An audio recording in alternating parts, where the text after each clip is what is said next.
Alright everyone, here we are with ticker symbol WKHS, Workhorse Group Inc. Before we jump into this chart, I want to say welcome to all my first time viewers and investors. Welcome to my channel, Invest for Tomorrow. To all my subscribers, welcome back, and let's jump into this chart. So WKHS had a run, it dipped, and it had hit a low in that dip. It recovered, leveled off, it had another run, and now we're in a bearish trajectory, right? We've been in a bearish trajectory for some time, and when you actually look here at the lowest point reached, we're really close to it, which was around $20.39, just to round it up, $20.40. That's a super close run right here where we're at. I mean, if it breaks through that, this will start to hit newer lows. I mean, it created a support slightly around that area.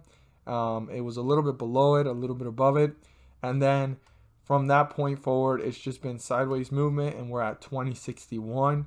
But I mean, we're real close. If it breaks through that, this will be on its way to newer lows and reaching back to where it was previously before this run, right? And dipping and starting to continue the volatility, and it'll end up in this area where then it's back in that area below $20, anywhere from $13 to $20 in that range. That's a $7 difference in that whole area, and we're gonna have to pay very close attention to Workhorse, how it's reacting and where it's going, due to the fact that it can end up back in this area.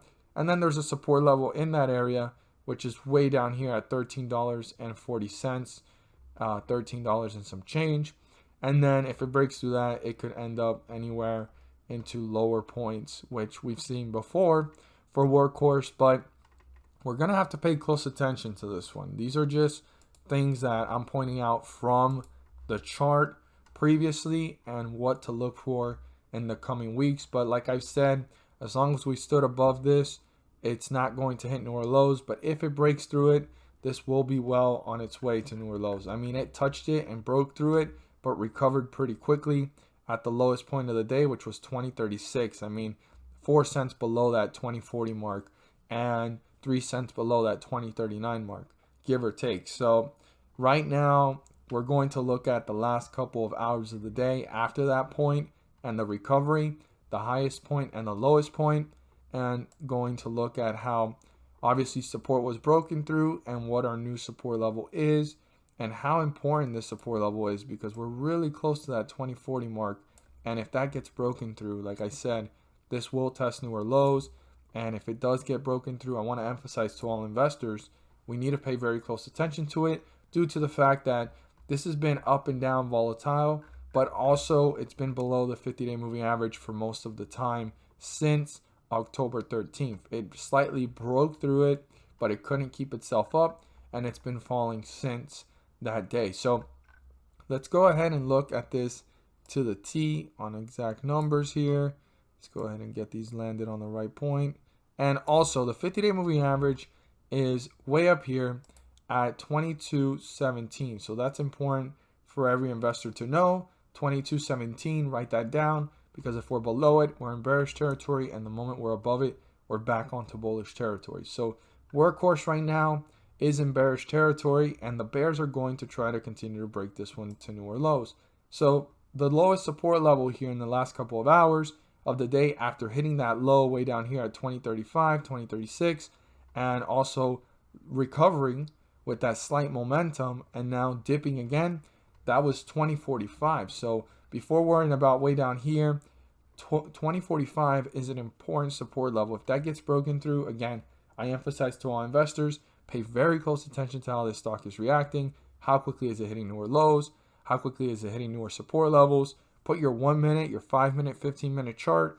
Look at those time frames. See who's dominating the chart. Are there more bearish candlesticks or bullish candlesticks?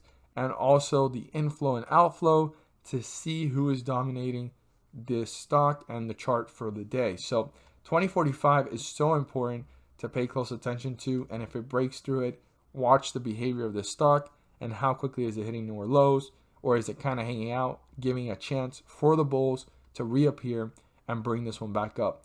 On the other hand, we have our resistance, and this resistance is 2137. If 2137 does get broken through and turn into a support, it does not mean that the bulls have gained control. That just means it's an indicator for us investors to be aware of the fact of where this is going and that the bulls are actually on their way towards their goal, which is breaking through the 50-day moving average of 22.17. They're getting closer to it as they start to work their way up. But the first resistance level they need to break through before getting to the 50-day moving average is 21.37. Turn that into a support so they can start to work their way up to newer resistance levels and newer highs. Now, the bulls won't have control until they break through 22.17. And once they accomplish that, if they're able to do that within tomorrow or the next coming days, once they accomplish getting back over the 50-day moving average, their next goal would be the resistance level way up here at 22.70. But before getting to any of those numbers and worrying about that, 21.37 is the first point of reference that the bulls need to break through, turn that into a support, and pull away from it to reach newer highs and newer resistance levels. As always, if you found this video helpful and informative, please do so and subscribe. Don't forget to click on the bell to turn on all notifications and not miss a single video that I post. Share this with your friends and community. And don't forget to hit the like button to let me know you watched this video. At the end of this video, there's going to be a pop-up video. In that video, I discuss about the S&P 500 index and how it's been rising on specific dates. On these specific dates, the Federal Reserve is pumping the markets. And what does that mean for us if the S&P 500 index is rising several points? Well, within the S&P 500 index, there's individual ticker symbols rising up with it. In those individual ticker symbols, they're rising anywhere from 30 cents to $3 per share. And I know per share, that doesn't sound like a lot. There's others that rise up more than that, but per share does add up. And like I always say, profits are profits. If you put $1 into the market and you got back $2, you've done a great job. That's what we're all trying to do here, to maximize profits and minimize losses, right? Another thing too, it's not there to guarantee you profits. It's not a video that I'm going to guarantee you profits because of what it shows and what it says, because the charts speak for themselves and the dates. It's just a video to enlighten everyone on the great opportunity to maximize profits and minimize losses. I'm not there to tell you to buy, sell, or hold anything. I'm just there to share and provide that information and go ahead and pass it along to all viewers and investors, and also for you guys to share that video and share that knowledge with others so that they can be aware of the opportunity, that there is an opportunity to profit whether the market's going up or going down while the Federal Reserve continues to pump the markets. The video should be popping up soon if it hasn't already. Hope you guys enjoy it and find it helpful and informative as well. There's great information in there. Check it out. And thank you guys so much for watching, and let's make some money.